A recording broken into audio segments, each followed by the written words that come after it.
아들 이스라엘 왕 솔로몬의 잠언이라.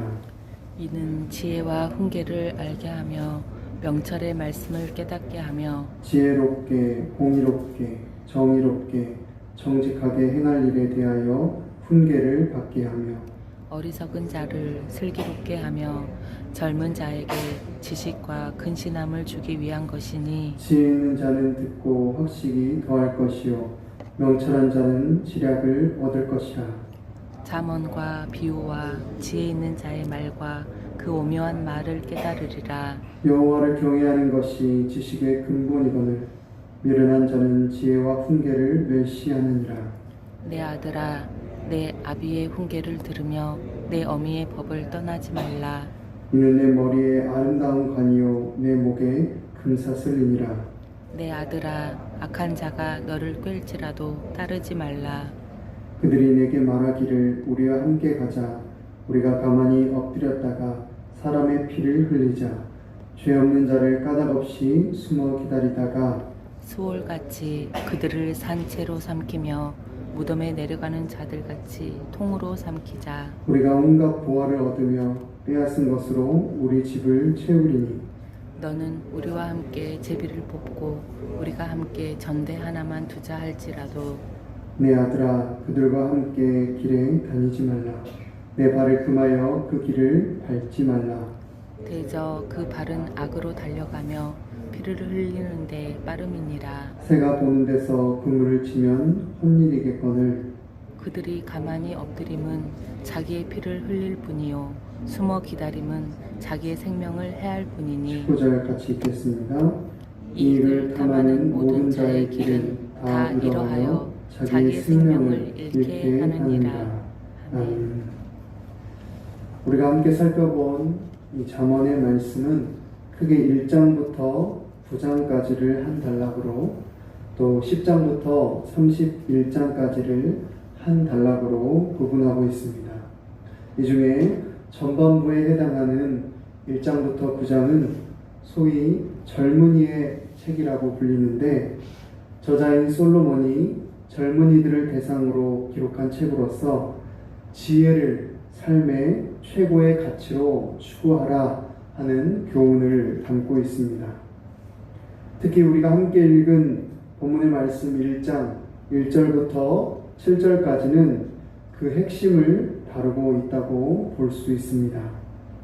2절부터 6절에 언급되어 있는 지혜, 훈계, 명철, 의, 공평, 정직, 슬기, 지식 등은 잠언 전체에서 반복적으로 나타나는 단어들로서 균형 잡힌 인격이 무엇인지를 교훈하고 있으며 이어지는 7절은 모든 교훈의 근본이 되는 신본주의 지혜관을 요약하고 있습니다.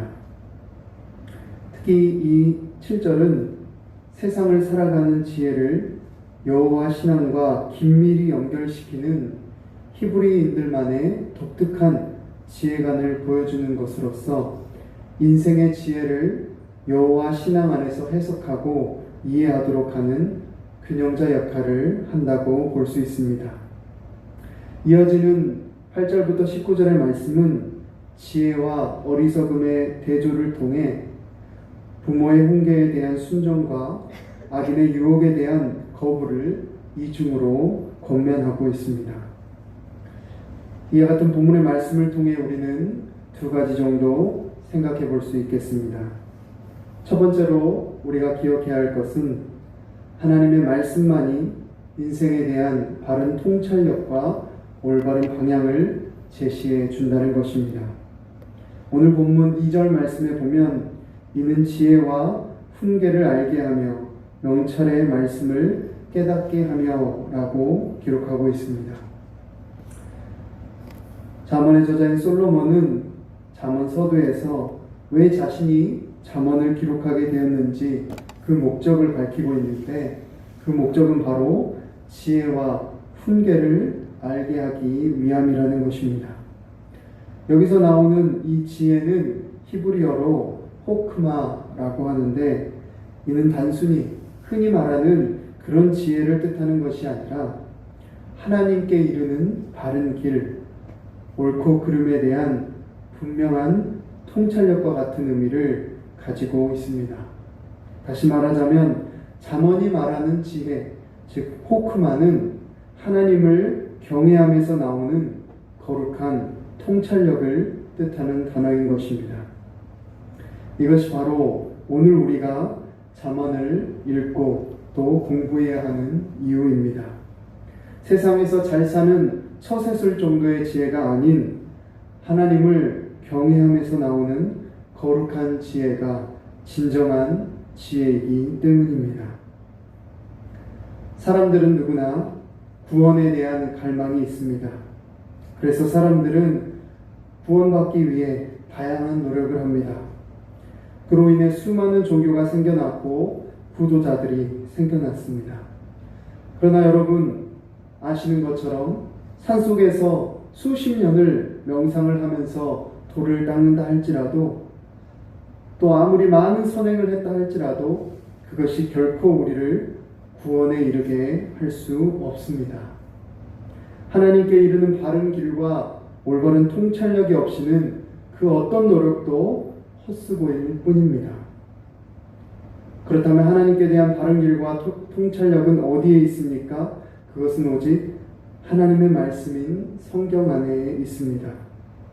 그렇기 때문에 사도 바울은 그의 영적인 아들이자 제자인 디모데에게 뭐라고 권면합니까?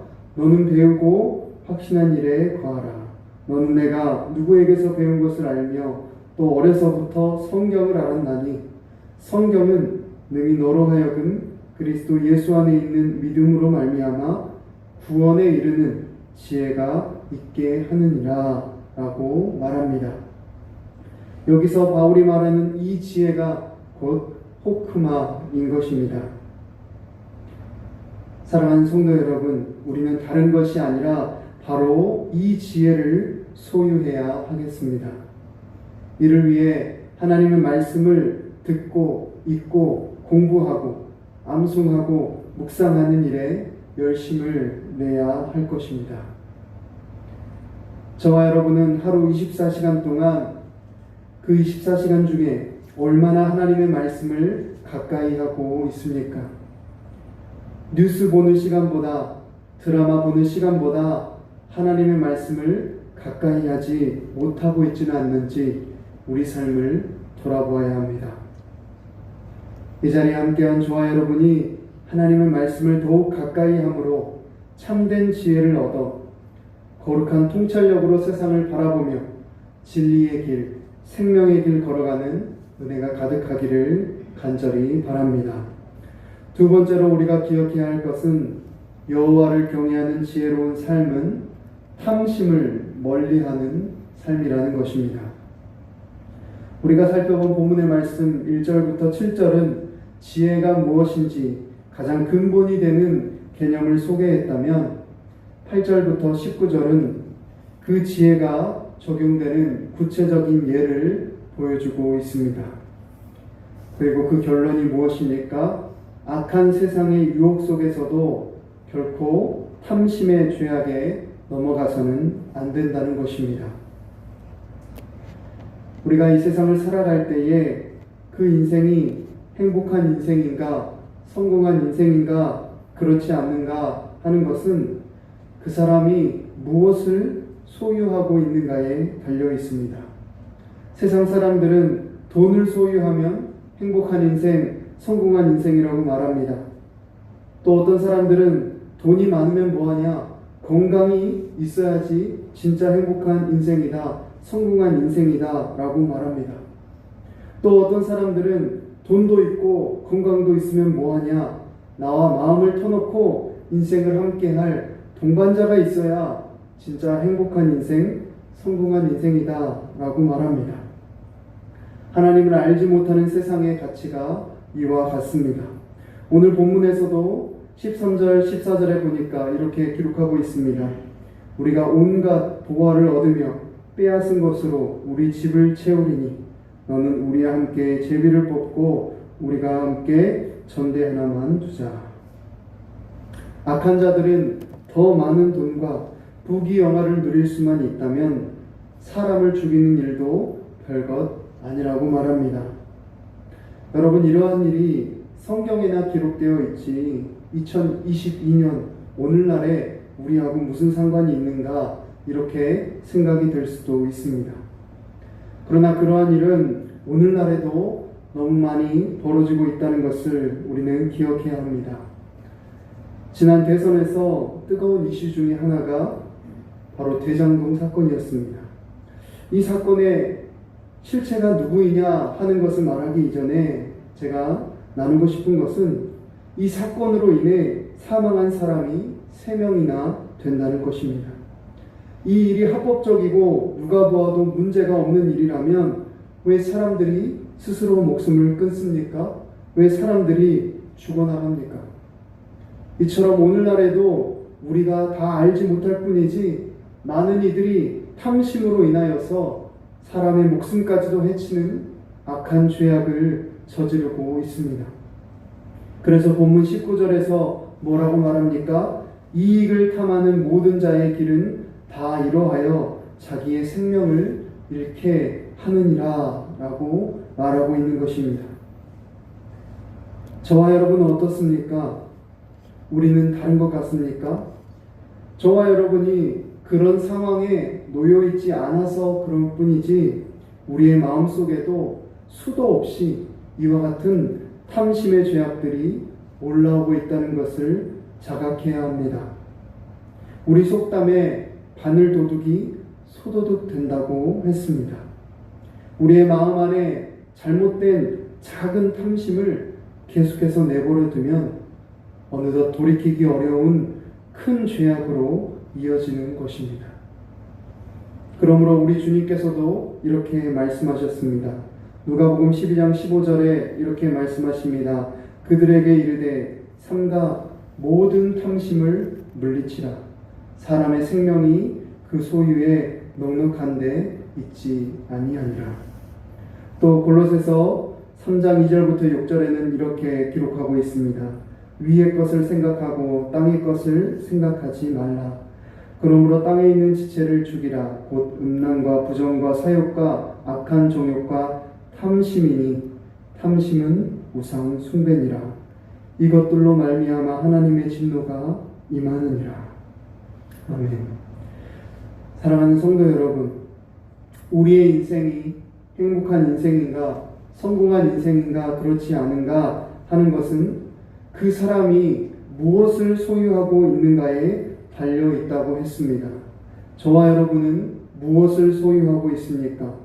잠깐 있다가 없어질 세상의 것들을 소유하기 위해 발버둥 치고 있지는 않습니까?